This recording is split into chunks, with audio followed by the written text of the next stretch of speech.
Hey folks, you're listening to the Java Easily podcast, episode number 1.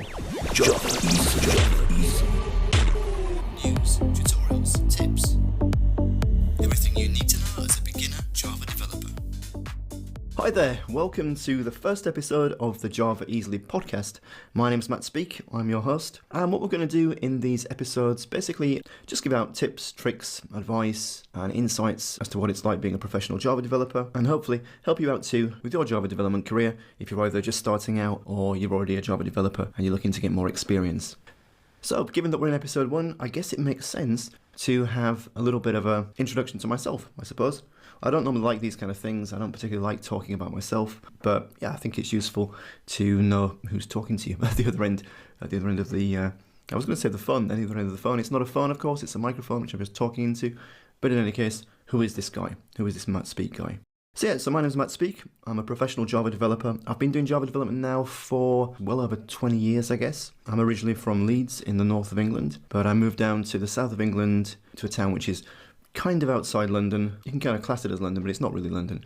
But it's about a 35-40 minute journey by train into London, which is next to Windsor, which you may have heard about, where Windsor Castle is, which is one of the places that the Queen of England lives. And it's also around the corner from the next town along called Staines, which is where Ali G's from, which you may have heard of, although I'll restrain my booyakashas for another time maybe. But yeah, and also it's around the corner from Heathrow Airport as well. So it's fairly kind of well located in the UK, particularly if you're doing international travel and you want to get into London. My wife's from New York, so being next to Heathrow Airport is kind of useful. And we've got a daughter who's absolutely beautiful, and we have a dog as well, who sometimes may bark during these episodes in the background, and I'm sorry if that happens, but she's a particularly boisterous West Highland Terrier.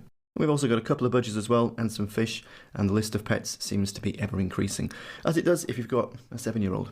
Anyway, yes, so I came down to, in my head I came down to London, in quotes, but it's, as I say, it's not really London, it's a place called Egham, and there's a university called Royal Holloway, which is actually part of the University of London, and I studied computer science. And I came down and did that in 1996, but up until that point, I just lived and grew up in Leeds. So at university, I enjoyed that for the most part. I didn't really do as much studying as I should have done, to be honest, looking back at it. In fact, pretty much most of the stuff that I've learnt around computer science, or more specifically around programming or professional software development, I've pretty much learnt on the job. So I spent a lot of time reading a lot of books, going to different training courses, and I've worked at some incredible places, and I had one of my first kind of starts, as it were, with a really good mentor. That's a dog. At a place called Valtech, and that was in London, which is a consultancy firm. And that was kind of nice because that consultancy firm was good because it did two things. One was it did development consultancy. So in other words, they put you out onto particular projects and then you do whatever development work you had to do, so whatever project they wanted you to work on, that kind of thing. But also as well, in addition to that, it was also training consultancy. So it gave training courses as well. And the standard of the training courses was phenomenally high, and because I was in that consultancy firm, a side benefit of that, in fact the biggest benefit for me personally, as far as I'm concerned, was the fact that I had access to these training courses. Also, I became friends as well with a really good guy there, who was one of the trainers, and in general I learned a lot when I was there. And that's really when I became properly, I'd say, interested in Java, but interested in Java at a kind of a deeper level than just using it as a basic kind of programming language. So yeah, I worked there for a little bit, and after that I moved on to various different places, and I became pretty much, I guess, within like 2 to 3 roles, I became a contractor, so like a freelance Java developer. And I don't know if you're familiar with the term, but in the UK, a contractor basically means that you're not a permanent member of a staff, so you're not a full-time employee, but instead you have a short period contract which you work under. And the idea is that in that particular space of time, you get the project done, and then you're either renewed or maybe you move on to a different project at another company. And because of the fact that it's short-term and you're not kind of like, part of the furniture of a company, as it were, because of that fact, you end up getting more money, which for me at the time was fantastic because I was pretty young, I was in my 20s, and, the idea that I could get pretty much twice as much cash for doing kind of like the same job as a permanent employee, although I actually thought it would be kind of like a more advanced type thing, but it turned out in reality it really isn't, to be honest. That was just a really good thing which mapped out well for me. Not least because of the cash, obviously, but the main reason for that, the main reason why it was good for me personally, was from a professional development point of view. So if you're a contractor, Because your contracts are normally 6 months or maybe a year in length, what's really good about it is that it gives you an opportunity, kind of like a forced opportunity really, to be able to evaluate when the contract's either coming up for renewal or the contract's about to end, where you want to go and what you want to do. And it forces you in that respect to be kind of cognizant about the decisions you're going to make in your career.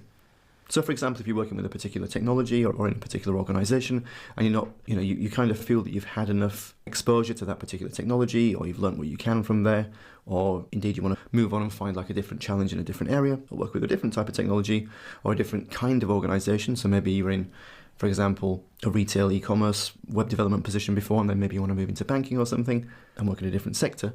This kind of contracting model, it gives you that opportunity, that kind of forced opportunity at regular intervals to reevaluate your career, which I think is really great from a professional development point of view, because then, you can kind of like, it's almost like a choose your own adventure type thing. Do you remember those books where you could choose your own adventure? You get to a certain, you read like a chapter or so, and then it says at the end of the chapter, do you want to go left into the cave, or do you want to go right up the mountain? And then you can choose basically where you want to go. And because of this, you can, kind of like shape your own development in a much more precise way than you can as a permanent employee. So true, if you're a permanent employee, you get other benefits, like for example, you get training, so there's normally like a training budget which is allocated. Although most companies, I find, in general don't tend to stick to the training budget, so sometimes that can be negligible. But nevertheless, the difference is, instead of a company telling you how you're going to develop and developing you in accordance with their framework, instead of that, it's actually you that's deciding how you're going to develop, which is a much more autonomous model for professional development, which worked out well for me because, long story short, I learned a ton of different technologies, worked with some really cool people, and got a vast amount of experience working across different sectors, and that's now put me in a position where I can do things like online teaching, for example, in the online world, or alternatively, pick up another contract from a whole heap of different sectors, using different technologies which I wouldn't otherwise be able to have access to unless I'd had that background and experience before. So yeah, if you get the opportunity, I definitely recommend going contracting, because personally I think it's the very best way that you can develop yourself professionally. Although I would say that in order to do that, I think it's a good idea to really brush up your skill set so that you know things inside and out before you start tackling those kind of contracting interviews, because a lot of the times they can give you quite a grilling on the tech side, which is good. I actually kind of like it because it's nice to have a good, varied kind of like conversation at a very deep level about technology, because I like that. I'm very passionate about technology. But when you first do a few of those, it's pretty intimidating, to be honest, especially as like a 20-something-year-old when you're still kind of trying to prove yourself and you're still trying to find your feet and all that kind of stuff, which I remember is how I felt when I was back then. So if we zip forward career-wise, most of my contract positions have been in investment banking. So I've worked at large global investment banks such as Goldman Sachs, Lehman Brothers, HSBC. I've worked in the Netherlands as well, in Amsterdam for ING, maybe in AMRO, Fortis, and I've also worked as well in New York too for a mature tech startup company over there.